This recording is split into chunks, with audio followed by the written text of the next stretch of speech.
Hey everyone, welcome to another deep dive. Yeah, this one is going to be fun. So today we're going to be exploring this really cool guide. Mm-hmm.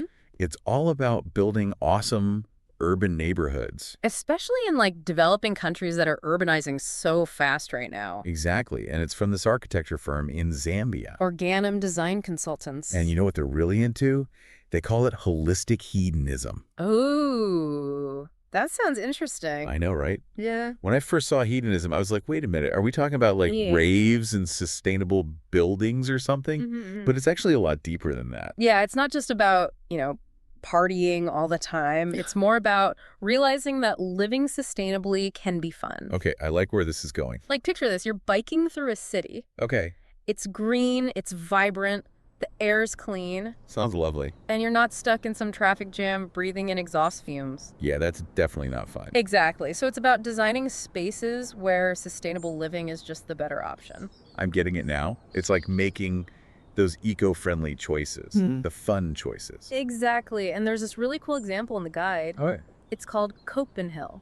It's in Copenhagen. I've heard of that. It's a waste-to-energy plant, but they designed it to be this ski slope and hiking trail too. No way. A power plant that you can ski on. Yeah, so it's like providing recreation and renewable energy. Talk about shifting perceptions. That's awesome. Right. So you see how design can make sustainable solutions really appealing. Totally. So how does this holistic hedonism thing actually work in neighborhoods, though? Well, it goes beyond just using recycled materials or green spaces. Okay. They talk about this thing called life cycle thinking. What's up? It's like thinking about the whole life of something we build, Interesting. like where the materials come from, how we use it, how we get rid of it. So the whole shebang. Exactly. Minimize waste pollution, Yeah. The whole 9 yards. Okay, I can see how that ties into the bigger picture. Mm-hmm. And it's especially interesting how they apply this to slum upgrading. Slum upgrading. Yeah, it's about improving living conditions in informal settlements. Okay, so places that often lack basic infrastructure and stuff. Right. Things like clean water sanitation, better housing, safe public spaces. This sounds like a huge undertaking, though. It is, but that's where the holistic hedonism comes in. How so? It's not just about providing those basic needs, but about creating a good foundation. Gotcha. So like setting them up for long-term success? Yeah, exactly. For well-being and sustainable development. Okay, that makes sense. And the guide has some examples from Asian cities that have done this well. Oh, cool. Like what? They're doing things like mixed-use developments, combining housing with businesses and community stuff. So it's not just separate zones for living, working, and playing. Right. It's more integrated, more vibrant. That sounds amazing. And speaking of making things more convenient, what about those 15-minute neighborhoods? Ah, yes, the 15-minute neighborhood. Is that even possible? Sounds so idealistic. It's a big goal for sure, but some cities are making it happen. Really? The idea is that you can get to everything you need within 15 minutes. Wow, so no more long commutes, just walk, bike, or take a short trip. Exactly. Think of all the time you'd save. That would be a game changer. Right. You could actually have more time for things you enjoy. Instead of being stuck in traffic, I'd be down for that.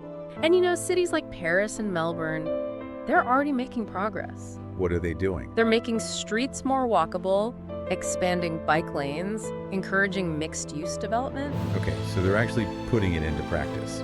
They're shifting away from that car-centric design and making things more human-centered. I like that human-centered. But of course, we have to think about everyone, right?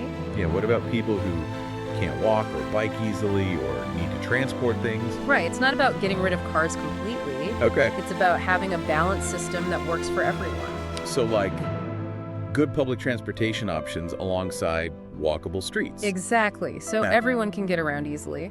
That makes sense. Accessibility for all. And think about the health benefits, too. Oh yeah, people will be walking and biking more. Less risk of chronic diseases and all that. Plus way less stress from those shorter commutes. You got it more time for the good stuff. I'm all for that. I know I could use more time for walks in my day. Exactly. So it's good for individuals and for the community. It sounds great in theory, but are there any downsides we should consider? That's a good point. We have to be aware of potential issues. Like gentrification. Exactly. As neighborhoods become more desirable, they can get more expensive. And then the people who lived there before get priced out. Right. And that's not what we want. So how do we prevent that? The guide really emphasizes community engagement. Makes sense. Get the residents involved. Yeah, from the very beginning of the process. So it's not just about telling people what's going to happen. It's about working together to make sure the changes benefit everyone. That sounds like a crucial part of the whole thing. It is. It's about making sure those beautiful spaces are also equitable. So it's a balancing act. You could say that. This has been so insightful. I'm learning so much. Me too. And we're just getting started. I know there's so much more to explore. We haven't even gotten to the specific strategies yet. I can't wait to hear more about those after the break. Sounds good. We'll dive into that when we get back. Yeah, so that community engagement piece is really key. For sure. It's like they were saying, residents have the best insights sometimes. Totally. They know what makes a neighborhood livable. They're the ones living it every day. They know all the ins and outs, the little things that outsiders might miss. Exactly. And it's not just about, getting feedback after the fact. Yeah, you don't want to just show people a finished plan and be like, what do you think? Exactly. It's about involving them from the very beginning. So like brainstorming together, coming up with ideas as a team? Right. Co-creating the neighborhood with the people who will actually be living there. And how do you actually do that? Are we talking like town hall meetings or something? It can take lots of forms. There are workshops, design charrettes, even participatory budgeting. Participatory budgeting. What's that? It's where residents have a say in how money is spent in their neighborhood. Oh, wow. So they actually get to decide on priorities. Exactly. It gives them real power to shape their environment.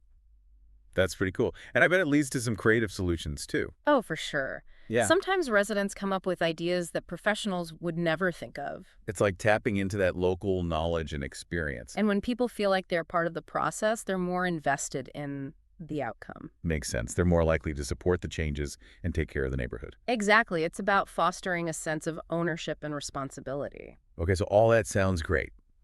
But let's get practical here. How do we actually start building these walkable neighborhoods? Where do we begin? Well, first you got to assess what you're working with.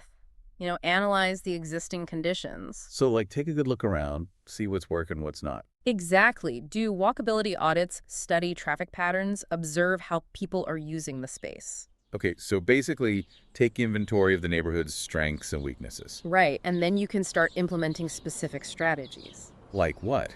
I'm picturing those lovely tree-lined streets with little cafes and shops. Well, one thing that's really effective is traffic calming.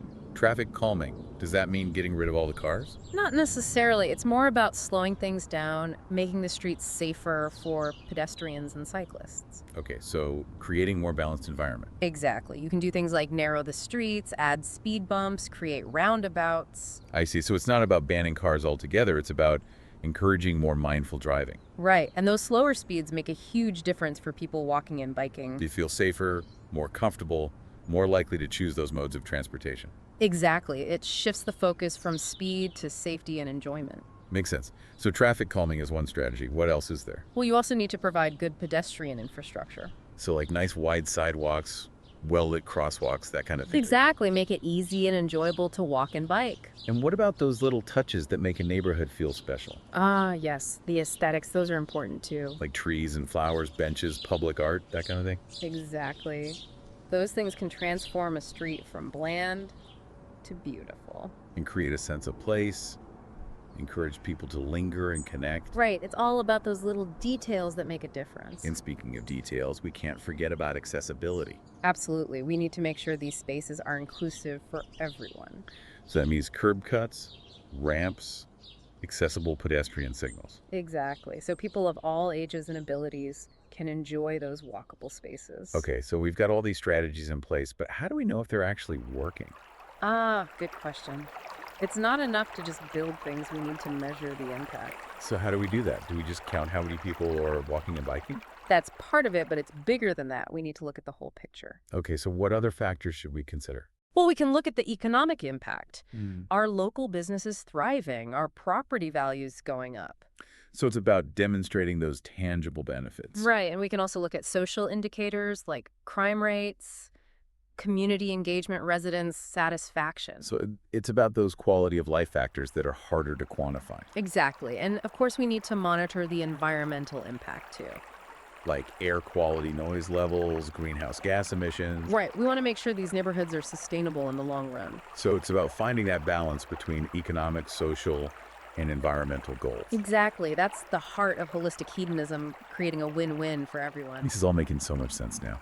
It's really inspiring. I'm glad to hear it. And, we've only just scratched the surface. I know there's so much more to learn. There are tons of inspiring examples out there, cities that are actually putting these ideas into practice. Well, I'd love to hear about some of those real-world success stories. Let's do it. We can explore those after the break.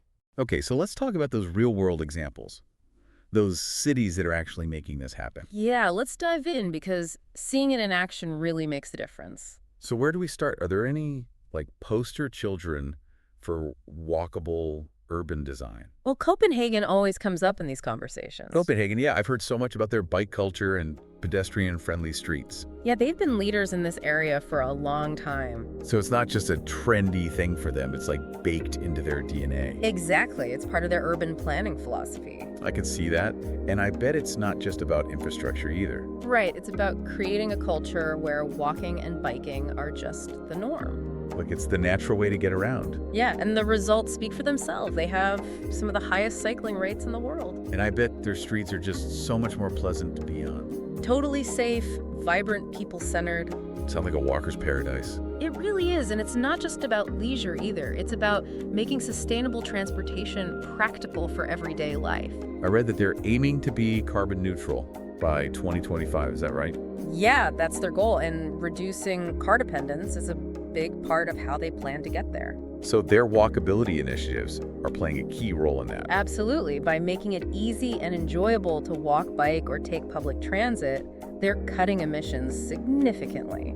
That's amazing. It shows how urban design can have such a positive impact on the environment. Right. It's a win-win for people and the planet. But Copenhagen's a pretty wealthy city with a lot of resources.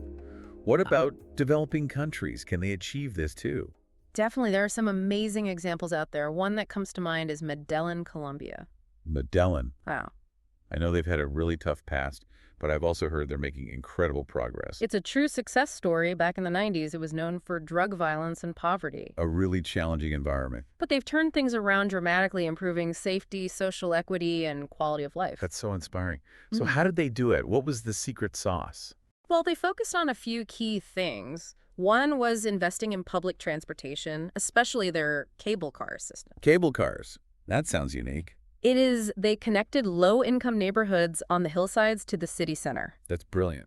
It gives people access to jobs, education, everything they need. Exactly. It breaks down those physical and social barriers. And what else did they do? They also created public spaces and pedestrian walkways to foster a sense of community. So it's not just about getting around, it's about creating those places where people can connect and interact. Exactly. And the results have been incredible. Crime rates plummeted, civic engagement soared, and there's a newfound sense of hope. Wow, that's a powerful testament to the power of urban design. It shows that even in the face of adversity, positive change is possible. These examples are so uplifting, they give me hope that we can create a better future for our cities. Me too. And it's not just about those big showcase cities either. Right. Even small changes can make a difference. Exactly. It's about shifting our mindset and starting to see walkability as a priority. And advocating for those changes in our own communities. Absolutely. Whether it's supporting local businesses that are eco-friendly or speaking up at city council meetings. Every little bit counts. And the guide really emphasizes that it's not just about grand visions, it's about those everyday actions that add up. So what can our listeners do today to contribute to this movement? Start small, choose to walk or bike, more often support businesses that prioritize sustainability. Talk to your neighbors about these ideas. Spread the word. Get people excited about the possibilities. Exactly. It's about creating a ripple effect and showing that a more walkable future is possible. This deep dive has been eye-opening and so inspiring. Thank you so much for sharing your expertise. My pleasure. I'm glad we could explore this together. I hope our listeners are feeling inspired to get out there and make a difference in their own communities. Me too. Even small steps can lead to big changes. And remember, walking is not just good for our cities. It's good for our health and well-being, too. So let's all get out there and enjoy the journey. That's a great note to end on. Thanks for joining us, everyone. Until next time.